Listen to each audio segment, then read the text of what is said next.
Romeo wakes up in this journal entry with one thing on his mind: how he can spend more time with Julian. The two of them just spent an incredible Saturday together, and now that school is on break for the week, Romeo wants to figure out how they can make the most of the time they have. Of course, that plan starts with one simple task: actually getting out of bed. Welcome back to the 19th reading from the Wherefore Art Thou Journals. If you're new here, every Thursday we explore selected passages from Romeo and Julian's private journals, the entries that were never meant for anyone else to read. Before we dive in, if you are not already subscribed, go ahead and hit that subscribe button so you can follow the journey each week. And don't miss our Monday shorts where I share sneak previews and behind the scenes insights into the story. Now, Romeo and Julian just finished spending an amazing Saturday together. But during that time, Romeo sees a side of Julian he never really expected. A moment that catches him completely off guard. And honestly, I don't want to keep you waiting. So, let's jump into Romeo's journal. Tuesday, March 21st, 2023, 8:54 a.m. Entry by Romeo. I know we're supposed to be in school, right? Nope, we've got the week off and I'm not complaining. It means Julian and I should have a chance to spend a bit more time together. I got up about 30 minutes ago, but I haven't felt like getting out of bed since. The real question is, what am I going to do with my day?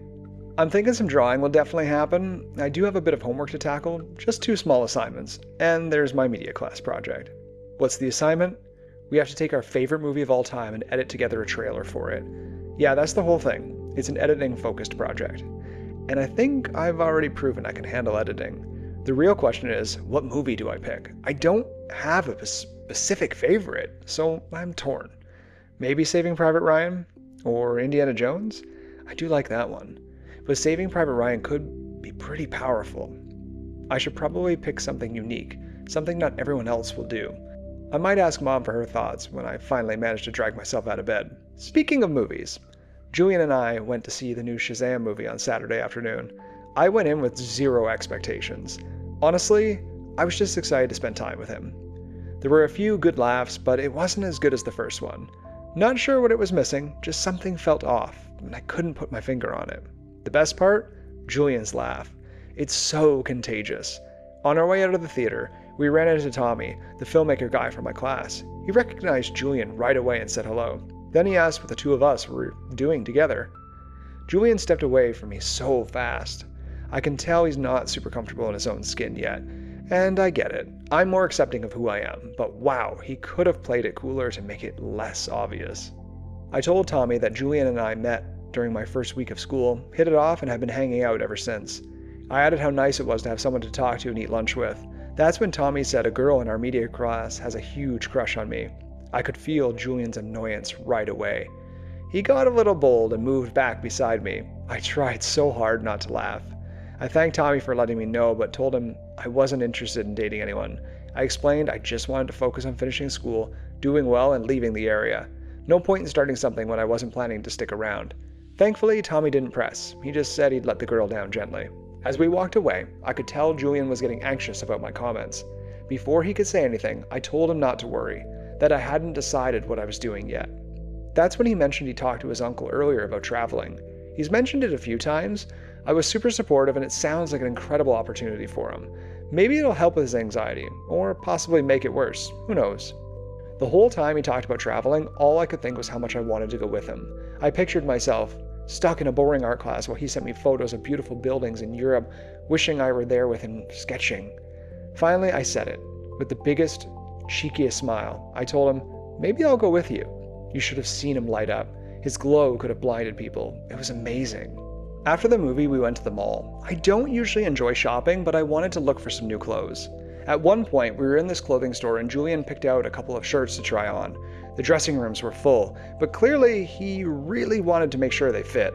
So he handed me the other stuff he was carrying and just pulled his shirt off right there. Oh my God. I think I broke out into an instant sweat. I wasn't expecting it at all. I wanted to look, but also not look at the same time. I don't embarrass easily, but I know for a fact I turned red. He was ripped, like six-pack ripped. How? I have no idea. He always said he doesn't work out much, aside from swimming and walking. Bullshit. It took everything in me not to jump on him. It's been a few days and I'm still blown away. Wow. Just wow. When he finished trying on the shirts, he asked if I was okay.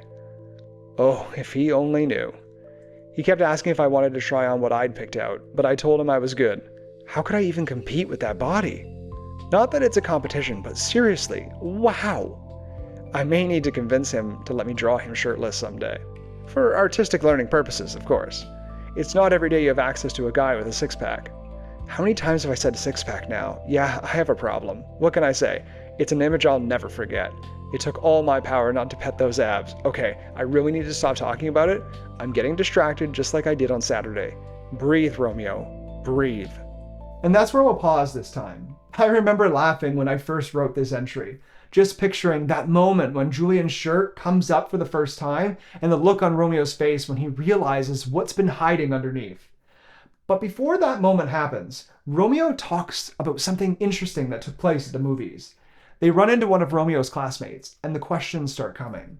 And almost immediately, Romeo realizes that Julian isn't completely comfortable in his own skin.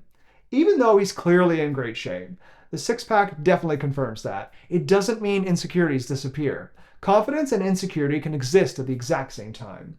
Of course, it leaves Romeo a little hot and bothered.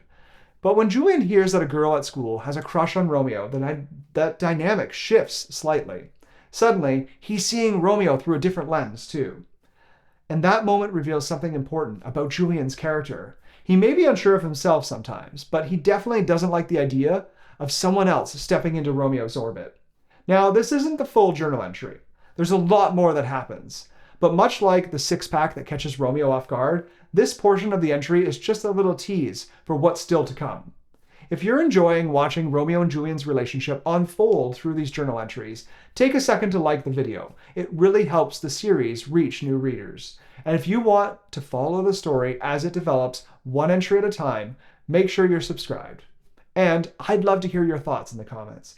Do you think confidence and insecurity can exist at the exact same time in a person? Or does one usually win out? And if you want the full story, including everything I don't read here, you can order Wherefore Art Thou Journals Volume 1 through the links in the description or at romeoandjulian.com. Until next Thursday, keep your heart open, your journal close, and your story unfolding.